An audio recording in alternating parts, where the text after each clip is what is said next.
জীবনে ছোটখাটো ইচ্ছে পূরণের জন্য ভাগ্য লাগে, তাই না? ছোটবেলায় জানেন দেখে থাকতাম, কিন্তু ভাবতাম যে কবে বড় হব আর কবে এই শখের জিনিসগুলো নিতে পারবো, পড়তে পারবো। তো এগুলো একটা সামান্য জিনিস হলেও আমার কাছে কিন্তু অনেক অনেক মূল্যবান। চলুন আজকে নতুন একটি আয়োজন, নতুন একটি দিনের সাথে শুরু করা যাক। আশা করি সকলে ভালো আছেন। আসসালামু আলাইকুম। উত্তর দিনাজপুর জেলার ছোট্ট একটি গ্রাম থেকে আমি পায়েল, আমার নতুন পরিবারে আপনাদের সকলকে জানাই অনেক অনেক স্বাগত।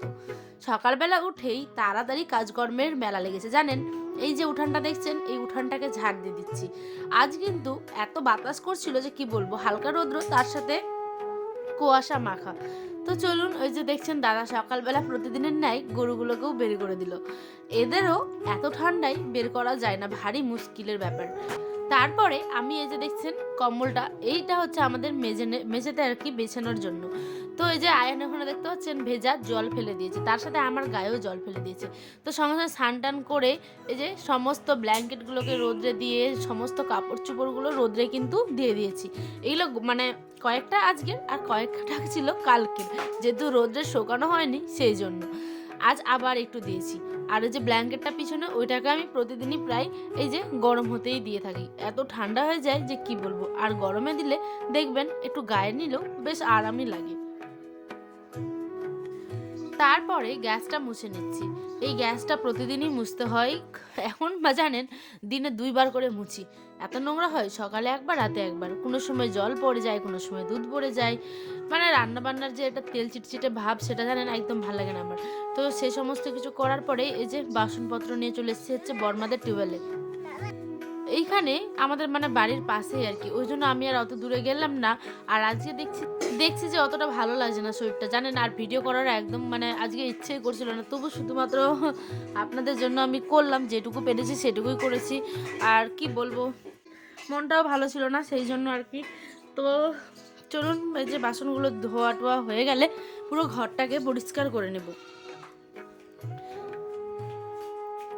এই যে আমার ছোট্ট একটা ঘরটাকে ভালো মতো করে ঝাড় দিয়ে সোফাটা গুছাবো, বিছানাটা মানে তো দেখতেই পেলেন কম বেশি করে গুছিয়ে নেবো। এই যে আলনাটাতে কাপড়গুলো ঢিপ হয়ে আছে। ছোট ঘর হতে পারে কিন্তু আমার কাছে এটা অনেক সুন্দর, কারণ আমরা এখনো তো বাড়িঘর তেমন দিনই। এটা আমার শ্বশুরের মানে তোলায় যে পুরানা বাড়ি আর কি, সেটাই আর কি। বাড়িঘরে আমরা খুব শীঘ্রই দেওয়ার আছি। তো দেখা যাক কতদূর কী হয়, সমস্তটাই তো আপনাদের সাথে শেয়ার করব। এটা হচ্ছে গিয়ে একটা ছোট্টখাট্টো ঘর আর কি। চলুন, সেটাই আমি আমার সুগার ঘরটাকে বেশ ভালোভাবে করে গুছিয়ে নিচ্ছি। তারপরে এই যে কমলা লেবু বাবা নিয়ে এসেছিলো, তাহলে আমি একটু বসে বসে খাই, তারপরে করে নেবো রান্নাবাড়ি। এই যে আয়ান তো সেটা দেখে একদম আনন্দে পাগল হয়ে উঠেছে। এই মাংসটা রান্না করতে বসিয়ে দিয়েছি। এই যে সমস্ত হলুদ, জিরে, লঙ্কা বাটা, রসুন বাটা, আদা বাটা, ধনে বাটা, মানে সমস্ত কিছু বাটা মশলা দিয়ে, তেজপাতা দিয়ে বেশ ভালোভাবে তেল হলুদ লবণ দিয়ে মানে মাংসটাকে মাখিয়ে টাখিয়ে নিয়েছি। আর আলুটা না বিনা ভেজে দিয়েছি, যেহেতু নতুন আলু না, একটু কষা কষা যখন করব তখনই দিয়ে দিয়েছি। তাতে কি হয় মানে ভালোভাবে করে মাংসটা একদম নরম হয়ে যায়, আর সাথে আলুটাও নরম হয়ে যায়। তারপরেই কিন্তু আমি দিকে যে পেঁয়াজগুলি আর আলুর ভাজাটা করছি, হলুদ লবণ দিয়ে পেঁয়াজগুলোকে বেশ ভালোভাবে করে নাড়িয়ে নিয়ে গরম ভাতের সাথে যা লাগে একদম দুর্দান্ত। তারপর রান্নাবান্না করে বেরিয়ে যাব হচ্ছে গিয়ে একটা জায়গার উদ্দেশ্যে। তো চলুন পুরোটা দেখবেন। এই যে আমরা বলতে বলতে বেরিয়েও পড়েছি। আর এত সুন্দর মানে আমাদের এদিকের গাছপালা যে কি বলবো, দেখলে আমার মনটা এত ভালো হয়ে যায় যে মানে কিছু বলার নেই। আমি ভাষা খুঁজে পাচ্ছি না জানেন। তো চলুন, আমাদের মানে গেছিলাম হচ্ছে গিয়ে ব্যাংকের কাজে, যেহেতু ব্যাংকের জানেন যে একটা সমস্যা চলছিল বহুদিন ধরে, প্রায় 1-2 মাস হয়ে গেছে প্রায়। হ্যাঁ, তো ওই সমস্যাটা এখনও সমাধান হয়নি। তো ওই রোজগার মতো আর কি আপনাদের সাথে সেই দেখাবো, সেই জন্য ওই ক্লিপগুলো আর নিইনি। তারপরে আমি যে বলছিলাম না যে সাজতে ভালো লাগে, সে ভাবতাম ছোটোবেলায় কবে নিব। এটা হচ্ছে শাড়ি। আমি মানে দামি শাড়ি তো আমার মানে কম বেশি কয়েকটা আছেই বলতে পারেন একদম। ওসবের আমার দরকার নেই, অনেকগুলোই আছে প্রায়, ঠিক আছে। তো এই যে সুতির শাড়ি ছিল কিন্তু শেষ হয়ে গেছে, তাই ওর বাবাকে বলতে না বলতেই ওই সঙ্গে সঙ্গে দেখি আমাকে না জানিয়ে ঢুকে পড়েছে দোকানের মধ্যে। তো বলছে যে দেখো কোনগুলো নিবে না নিবে। তো 2খানা শাড়ি নিয়েছি, পরের ব্লগে দেখাবো যে কী নিয়েছি। আয়নের জন্য নিয়েছি একটা জুতো, মানে এক জোড়া জুতো, আর একটা নিয়েছি ওড়না। এগুলোর বড় প্রয়োজন ছিল সেই জন্যই আর কি, তো নেওয়া আর কি।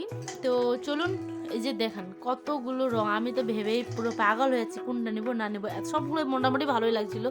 তারপরে আয়নার আব্বা দুটো পছন্দ করে দিল যে এই দুটোই নাও, সেই জন্য ওই দুটোই নিয়েছি। আর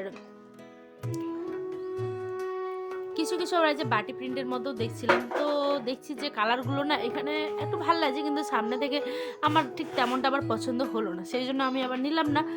তো চলুন এরপরে আমরা রওনা দিব বাড়ির উদ্দেশ্যে। এই যে এত বড় দোকান কি আর বলা যাবে। তো কেমন লাগছে না লাগছে আপনাদের ব্লগগুলো কমেন্টে জানাবেন। এই যে আয়নার বাবা সেখানে বিল টিল দিয়ে দিচ্ছে, আর আমরা যাবো এরপর আবার একটা জুতোর দোকানে। এই যে এটা হচ্ছে আমাদের বাড়ির দিকের রাস্তা, বেরিয়ে পড়েছি বাড়ির দিকে। তারপরে দেখেন জুতো টুতো নিয়ে, তো এই যে আমাদের এখানে স্পোর্টস হচ্ছিল, মানে খেলাধুলা। আমি তো প্রথমে ভেবে অবাক যে এত ভিড় কিসের। আমি তারপরে ভাবলাম যে ওটা স্পোর্টস হচ্ছে, আর আইন শুনে তো গোটাটা রাস্তা গাড়ির মধ্যে দাঁড়িয়ে এসছে। জানেন যাওয়ার সময় তো ঘুমিয়ে গেছে, আসার সময় গোটা রাস্তা দাঁড়িয়ে এসছে। কয়েকদিন নাগাদ ওই এরকমটাই এখন করছে, বাইকে উঠলে দাঁড়িয়ে দাঁড়িয়ে যেতে চাইছে, জানি না কেন বাবা। চলুন আজ এ পর্যন্ত, দেখাবে অন্য একটি ব্লগে। সকলে ভালো থাকবেন, সুস্থ থাকবেন, সাবধানে থাকবেন, সকলকে ভালো রাখবেন। আর আমার ব্লগগুলো কেমন লাগছে অবশ্যই কমেন্টে জানাবেন। টাটা, আল্লাহ হাফেজ, টাটা।